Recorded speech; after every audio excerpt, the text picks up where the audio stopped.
Manifestai a sua glória entre as nações. Salmo 95, um bom dia. Em nome do Pai, do Filho e do Espírito Santo. Amém. Recorramos sempre à poderosa intercessão de Maria Santíssima, nossa Mãe, e de São José, o justo.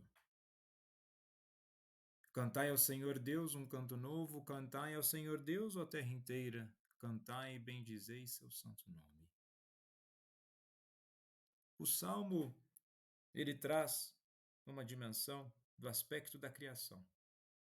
Estamos na caminhada do advento, tempo de esperança, e no aguardo da encarnação do Emanuel, o Deus conosco. Ele manifesta a sua glória se encarnando. E a encarnação é a esperança, de tal esperança que nos traz a salvação, a redenção. E veremos no Evangelho de hoje que a todo momento que apresenta o relato de quando Maria concebe de Jesus, a visita de Maria à sua prima, exatamente mostrando que há um contexto histórico e humano para todo esse acontecimento. E na liturgia de hoje, celebramos a bem-aventurada Virgem Maria de Guadalupe, que apareceu impressa no manto do índio João Diego em 1531 no México. E a presença de Maria de Guadalupe é um abraço amoroso a todos seus devotos, mas também é uma opção profunda pelos pobres e marginalizados. Novamente, falar de Maria é falar de Jesus. Se não houvesse Maria, como poderia então o Salvador ter nascido para nós? Então, refletir sobre a presença de Maria é uma reflexão cristológica. Nós temos Cristo como centro. Aquela que é a bem-aventurada, que se coloca a serviço, à disposição de Deus, assim como nós. Nesse momento de advento, devemos refletir sobre a nossa missão para além do tempo de Natal, sobre a nossa caminhada, a qual todo momento nós temos que colocar à disposição de Deus. Na primeira leitura de hoje da carta de São Paulo aos Gálatas, capítulo 4, dos versículos 4 ao 7, devemos entender que as cartas escritas às comunidades da Galácia, onde o intuito é combater a influência dos judaizantes, ou seja, havia pessoas dentro das comunidades cristãs que queriam voltar à vivência antiga até mesmo antes de Jesus, e que defendiam que os gentios deveriam cumprir a lei mosaica para serem salvos. Ele explica que a salvação vem pela fé em Cristo, não pelas obras da lei. E no capítulo 4, Paulo desenvolve a ideia de liberdade cristã, contrastando a escravidão da lei com a filiação divina obtida por meio de Cristo.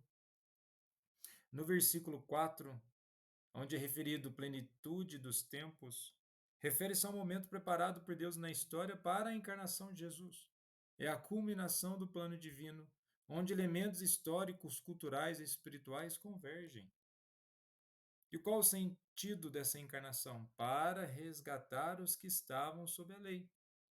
E o termo indica a ação de Cristo como redentor, libertando os seres humanos da escravidão da lei e do pecado.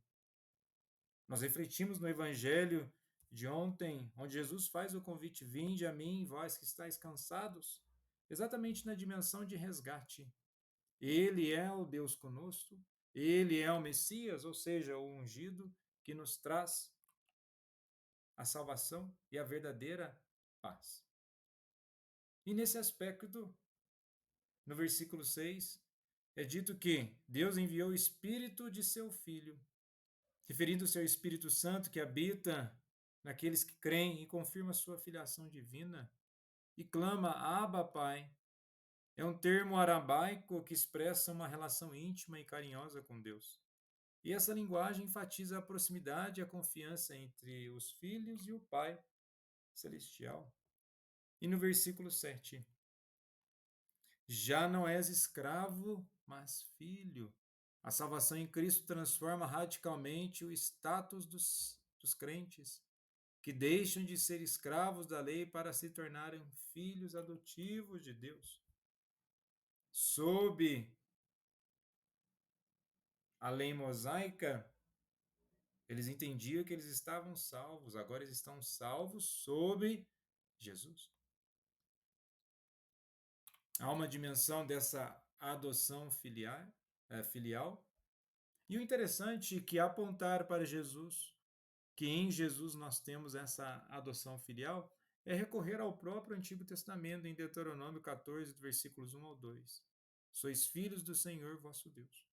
Não somos simplesmente qualquer coisa, nós somos resgatados e devemos vivenciar a nossa vida dessa forma.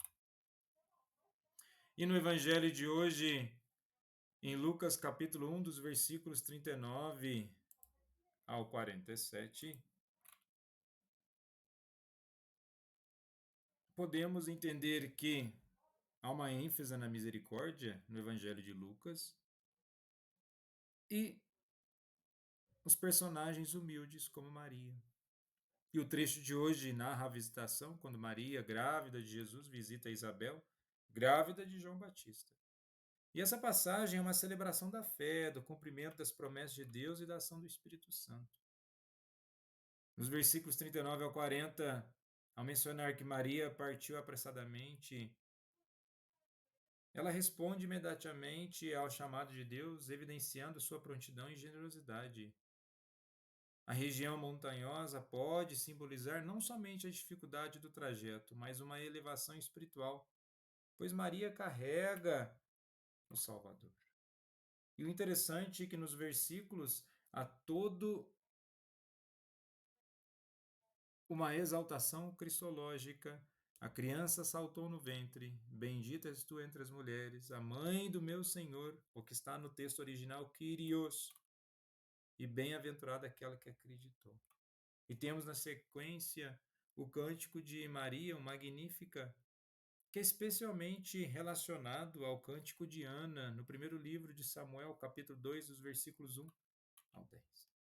E o interessante é que essa viagem de Maria para Judá é paralela à jornada da Arca da Aliança para Jerusalém, conforme nós temos no segundo livro de Samuel, capítulo 6, versículos 1 ao 15. Assim como a arca simbolizava a presença de Deus, Maria agora carrega Jesus, a presença divina em pessoa.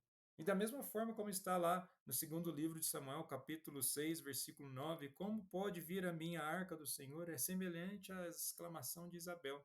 Como posso merecer que a mãe do meu Senhor venha me visitar? E podemos refletir sobre isso no advento. Como pode que o nosso Salvador venha nos visitar? Como podemos merecer que o nosso Senhor Jesus Cristo nos visite? É preciso então aproveitar essa visita. E a visita se dá em vida. A todo momento é um tempo de kairos, um tempo de graça. Se nós estamos na caminhada do advento do tempo da esperança, a esperança remete ao tempo de graça.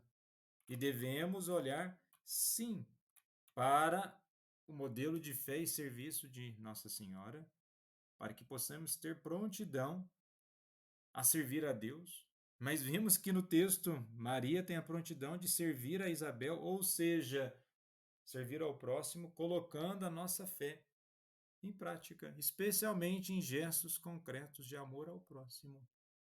Se conseguimos realmente amar ao próximo, pode ser um belíssimo sinal que estamos amando também a Deus. A bem-aventurada Maria de Guadalupe, rogai por nós. Jesus, manso e humilde de coração, fazei o nosso coração semelhante ao vosso.